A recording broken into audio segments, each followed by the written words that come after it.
Silas wasn't sure if he should have explained his problem to Clara before agreeing to escort her on a walk through Hyde Park. What had seemed like a completely plausible idea yesterday now seemed impossible. For whatever reason, being in Clara's presence had given him a false sense of security, and he had foolishly believed he could handle the crowds of Hyde Park when she had suggested a walk. He was never going to get through the next hour, let alone manage to keep his composure under the curious eyes of the ton. He stuck his fingers into his vest pocket and fished out a watch as he waited for in the Woodvine foyer. 10:15. He had purposely come early before the fashionable hour so he could avoid the largest of the crowds. Perhaps Clara wouldn't mind if he had remained quiet during their outing. He would need to concentrate on his breathing to stop himself from experiencing the panic that often settled in when he was in public. Just then, voices sounded from the top of the stairs. Turning, he saw Clara, dressed in an overly embellished maroon and cream striped walking gown, followed by her mother, who wore a similar style dress.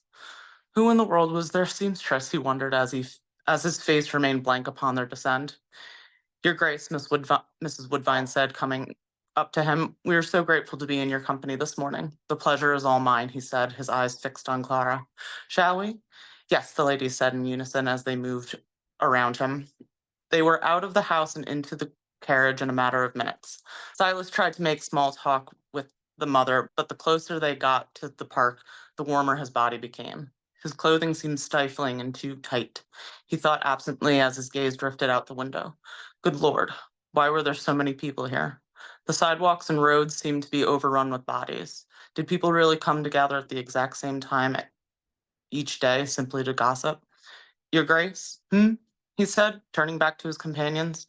The mother had an expectant expression on her face, while Clara tilted her head, her eyes seemingly going right through him. He shook his head. I beg your pardon, Mrs. Woodvine? I was wondering if you were attending the races next week, she asked, evidently repeating herself.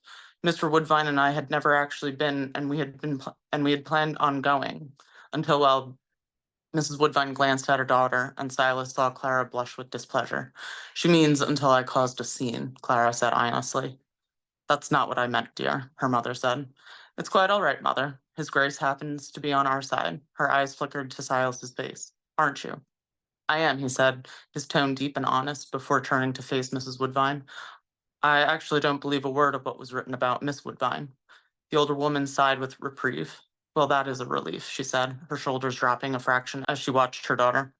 I don't know why they wrote those lies. I mean, Clara did speak somewhat loudly, but she certainly didn't scream, and no one fainted. Thank you, mother, Clara said, slightly embarrassed. The corner of Silas's mouth turned up at her discomfort. Evidently, she wasn't as calm and collected as she often appeared. Turning to peer back out the window, Silas's good humor vanished as the carriage came to a stop. The door was opened by the footman, and when Silas didn't move to exit, he felt the Woodvine's eyes on him. Silas, Clara whispered, low enough that her mother couldn't hear, but it seemed to echo in his ears. He watched her steadfast eyes, and he felt the erratic speed of his heartbeat begin to slow. Clearing his throat, he shook his head and climbed out of the carriage.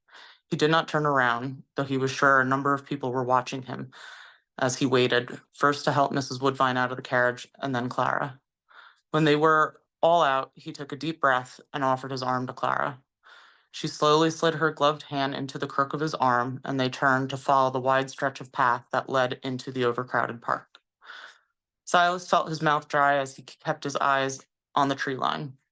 His legs felt stiff and gel-like at the same time, and he knew he would soon be awash with the terror that gripped him every time he came out in public.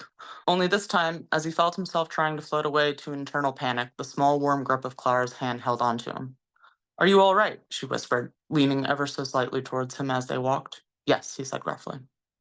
Are you quite sure? You seem unwell. Unwell was an understatement. He felt as if a stone was pressing against his chest, making it hard to breathe. I'm fine.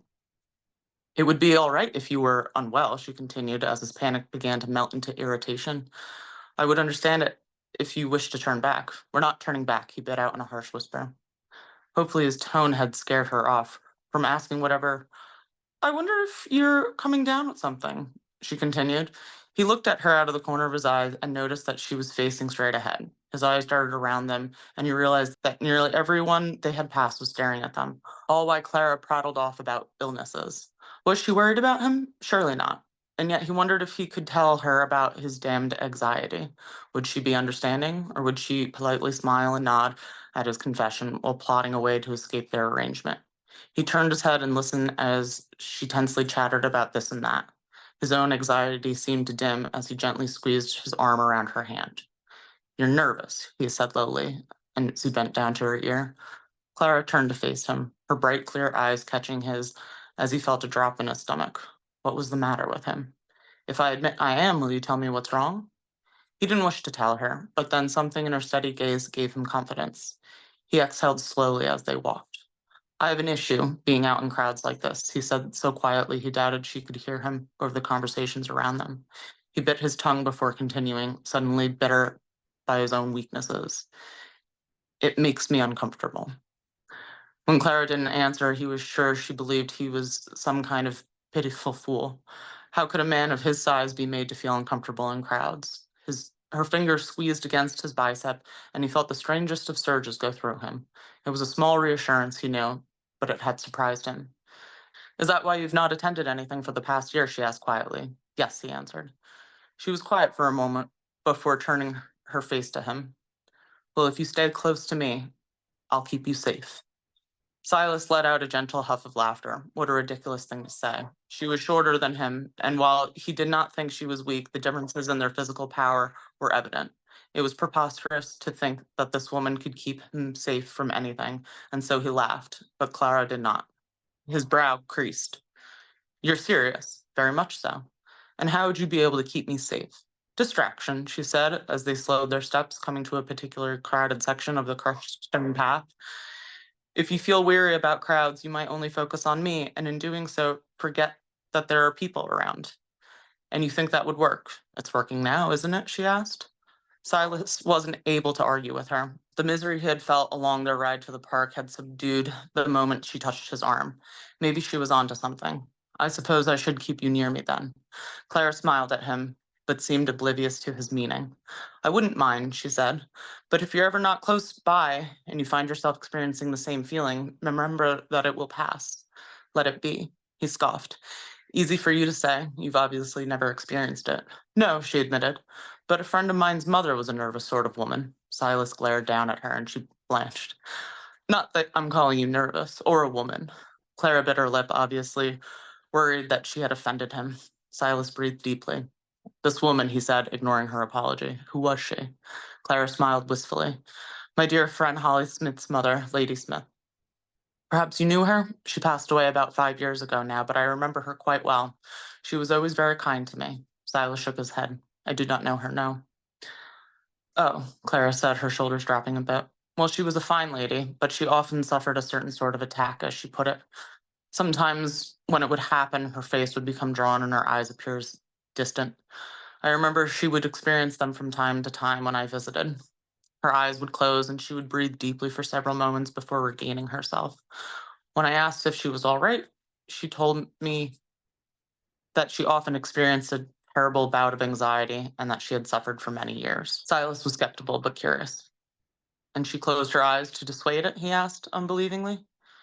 "No, not exactly. When I asked her if closing her eyes helped, she told me that once when she was caring for Holly's younger siblings, they're twins, not long after their birth, she had felt the beginning of one of her bouts, but she had been rather busy. Well, dreadfully busy from what she explained. The twins had been crying nonstop, and the entire household staff had come down with a sickness. And she had been so tired from the demanding workload that she felt it coming on. She got angry. Angry. Yes, apparently she'd been so upset that she decided to drop everything and let the bout happen in an effort to be done with it as soon as possible so she can go back to work. But the moment she decided to let it happen, it faded away. Silas's feet slowed. It faded away.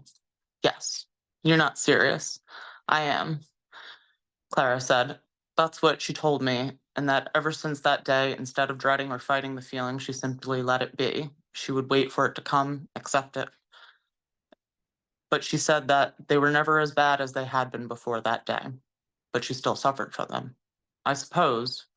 But she said it was never as bad as it once had been after that," Clara said. Silas wondered if such a thing were possible. It seemed the opposite of what he wanted to do. When the choking anxiety would fester in his chest, he wanted to beat it down, to strangle it away. To simply let it wash over him sounded like poor advice, but then he hadn't been able to find any doctor that can explain to him what he was experiencing, nor did he know how to stop it. He turned his head and watched Clara's profile as they continued their walk, rather in awe of this person who would have such information, and he wondered what else he might learn from her.